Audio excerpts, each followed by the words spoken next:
రంగారెడ్డి జిల్లా బహదూర్గూడలో bullet train భూసేకరణ వివాదం రోజురోజుకు మరింత ఉద్రిక్తంగా మారుతోంది.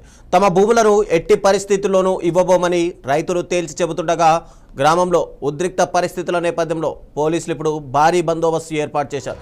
అయితే గ్రామం చుట్టూ పికెటింగ్ ఏర్పాటు చేసి ఐడి కార్డులు పరిశీలించిన తర్వాతనే గ్రామంలోకి అనుమతిస్తున్నారు. ఇక మీడియా బయటి వ్యక్తుల ప్రవేశంపై కూడా అక్కడ ఆంక్షలు కొనసాగుతున్నాయి. 30 గంటలకు పైగా విద్యుత్ సరఫరా నిలిచిపోవడంతో గ్రామస్తులు తీవ్ర ఇబ్బందులు ఎదుర్కొంటున్నారు.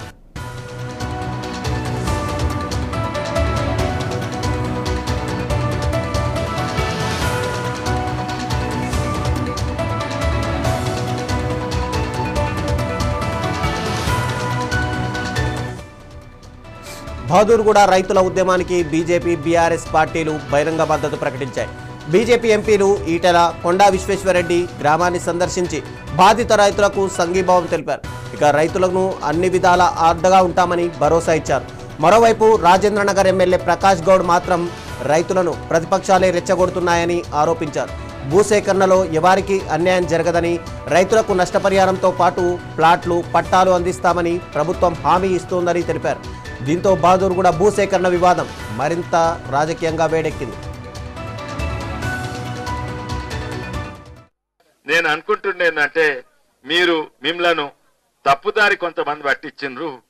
ఇది కేంద్ర ప్రభుత్వం చేస్తుంది, ఒక్క ఇంటి తీసుకోమని కొందరు టిఆర్ఎస్ నాయకులు మీకు చెప్తున్నారు. అది దానివల్ల వాళ్ళే అన్నింట్లో పెద్ద దొంగలు, వాళ్ళే మీకు మోసం చేసింది. ఇప్పుడు వాళ్ళు వచ్చి మీకు అసాధ్యమైనది మీకు ఐడియాలు ఇస్తున్నారని నాకు అనిపిస్తుంది. కానీ ఎవరు ఏమన్నా కూడా మీదే ఉండాలి, మీరు ఎట్లా చెప్తే అట్లా కొడతాం. సాధ్యమైంది కొట్లాడితే కొంచెం అల్కా అవుతుంది. వీళ్ళు ఏమన్నారు, మధురిచ్ పార్క్ మా అపార్ట్మెంట్ ఓనే వద్దన్నారా? లేదు, మా అపార్ట్మెంట్ పోతే ఇంకో అపార్ట్మెంట్ కావాలన్నారు. మళ్ళీ వేరే అదే మూసి సుందకర్ వచ్చిండ్రు, వాళ్ళు సాధించలేదు. వాళ్ళు ఇల్లు పోయినాయి, నోట్లో 30 లక్షలు పెట్టి వెళ్ళిపోతున్నారు ప్రభుత్వం. అయితే నేనేమనేది అంటే మనం ఏం కావాలనో సాధించేది అడుగుదాము. నా ప్రకారంగా నేను అడిగేది, నేను కలెక్టర్ గారితో మాట్లాడినా, కలవమన్నారు, మీరు పోయినరు. ఆ రోజు నేను రాలేదు, ఎందుకంటే కలెక్టర్ నాకు ఫోన్ చేసి ఈయన వచ్చిండు. కలెక్టర్ నాకు ఫోన్ చేసి నాకు ముఖ్యమంత్రి ప్రోగ్రామ్ ఉంది, క్యాన్సిల్ చేయవలసి వస్తుంది, అందుకే రాలేదు. నేను కలెక్టర్ గారితో ఏం చెప్పిన అంటే, వీళ్ళు ఇది ఫస్ట్ అడిగిన ఇది ఇంకెక్కడ నేను పెట్టగలము అన్నారు. సరే పెట్టగలకుంటే వీళ్ళకి ఏమిస్తారు?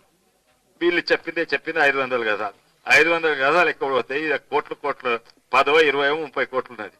అయితే ఎక్కువ ఇవ్వగలుగుతారా? వీళ్ళు అడిగేది 1500 గజాలు. అయితే నేనేమో చేద్దాము ఏదో అన్నారు.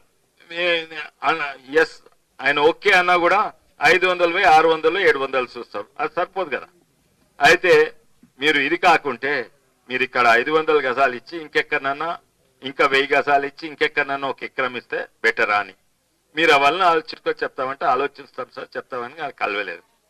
నేను అనుకుంటుండేందంటే మిమ్మలను తప్పుదారి కొంతమంది పట్టించిండ్రు. ఇది కేంద్ర ప్రభుత్వం చేస్తుంది, ఒక్క ఇంటి తీసుకోమని కొందరు టిఆర్ఎస్ నాయకులు మరి ఈ రోజు గవర్నమెంట్ ఏమంటుందంటే వీళ్ళకి ఎవరికి పట్టపదుపులు లేవు కదా, ఇదంతా గవర్నమెంట్ భూమి కదా అనే ఒక ఆలోచనలో ఇప్పుడున్న గవర్నమెంట్ ఉన్నది. ఎంత దుర్మార్గమైన చర్య అంటే, ఇక్కడి నుంచి సోషల్ మీడియా ద్వారా కానీ మన గ్రామ ప్రజల తరఫున రేవంత్ రెడ్డి గారిని అడుగుతున్నా. ఆయన తెలుగుదేశం పార్టీ వర్కింగ్ ప్రెసిడెంట్ ఉన్నప్పుడు ఈ పక్కన గాన్స్మియాగూడకు వచ్చి గోల్డ్ స్టోన్ ప్రసాద్ భూముల మీద నాగలు కట్టిండు ఆయన, నేను రైతులకే ఇప్పిస్తా ల్యాండ్ అని. మరి ఆయన ప్రతిపక్షంలో ఉన్నప్పుడు ఆ విధంగా ఉండి ఇప్పుడు ముఖ్యమంత్రిగా ఉన్నప్పుడు ఈ విధంగా ఉండడం అనేది అది మంచిగా అనిపిస్తలేదు. మరి రేవంత్ అన్న గారు, మీరు అన్ని తెలిసిన వాళ్ళు, కింది స్థాయి నుంచి వచ్చిన వాళ్ళు, మరి గ్రామాల్లో భూములు కోల్పోయిన వాళ్ళ పరిస్థితి ఏందనేది వాళ్లకు పట్టా చేయాల్సింది పోయి ఉన్న భూమిని ఉన్న పలంగా గుంజుకోవడం అనేది కూడా సరికాదు. కాకపోతే డెవలప్మెంట్ అనేది మనకు అవసరం. బుల్లెట్ ట్రైన్ కానీ ఇంకే ట్రైన్ వచ్చినా మనం స్వాగతిస్తాం, కానీ రైతులకు న్యాయం చేయాలి. వాళ్ళు అడిగే న్యాయమైన కోరికను మనము ఏదో పాత పద్ధతి ప్రకారంగా 15 లక్షలు 20 లక్షలు ఎకరం ఉన్న దగ్గర వాల్యూ కట్టిస్తామంటే నడుస్తుంది. 15 లక్షలకు 40 లక్షలు కట్టిస్తారు, రూపాయికి 3 రూపాయలు కట్టియాలి గవర్నమెంట్ వాల్యూ ప్రకారంగా. అది రూల్ ఉంది, సుప్రీంకోర్టు ఆర్డర్ ఉన్నది. ప్రతి రాష్ట్రంలో, మన తెలంగాణలో కాకుండా ప్రతి రాష్ట్రంలో కూడా అదే అమలు జరుగుతుంది. మరి ఇక్కడ గవర్నమెంట్ రేటు తక్కువ ఉంటుంది, బ్లాక్ రేట్ ఎక్కువ ఉంటుంది. ఇక్కడ 3 కోట్ల నుంచి 5 కోట్లు ఉంది ఎకరం. మళ్ళీ అక్కడ 15 లక్షలు ఉన్న ఎకరంకు ఎట్లయితే ఇస్తామో ఇక్కడ 5 కోట్లకి ఎకరం ఉన్న దగ్గర కూడా అట్లనే ఇస్తా అంటే ఎట్లా కరెక్ట్ అవుతుంది అది? ఇప్పుడు చెప్పేటోళ్ళకైనా లేకుండా మనకైనా తెలివి ఉండాలి కదా. ఏ భూమి తీసుకుంటున్నాం, ఎంత కాస్ట్లీ భూమి తీసుకుంటున్నాం అనే దాన్ని ఇప్పుడున్న ప్రభుత్వం ఆలోచన చేయాలి. మరి వాళ్ళకి భూమికి బదులు భూమి అడుగుతారు కదా, డబ్బులు అడుగుతలేరు.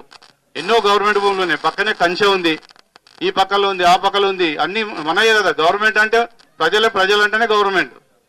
ఇప్పుడు గవర్నమెంట్ ఉన్నదంటే అది ఎవరి కోసం ఉంది? ప్రజలను పాలించడానికి ఉంది, ప్రజలు ఎన్నుకున్న గవర్నమెంట్ అది.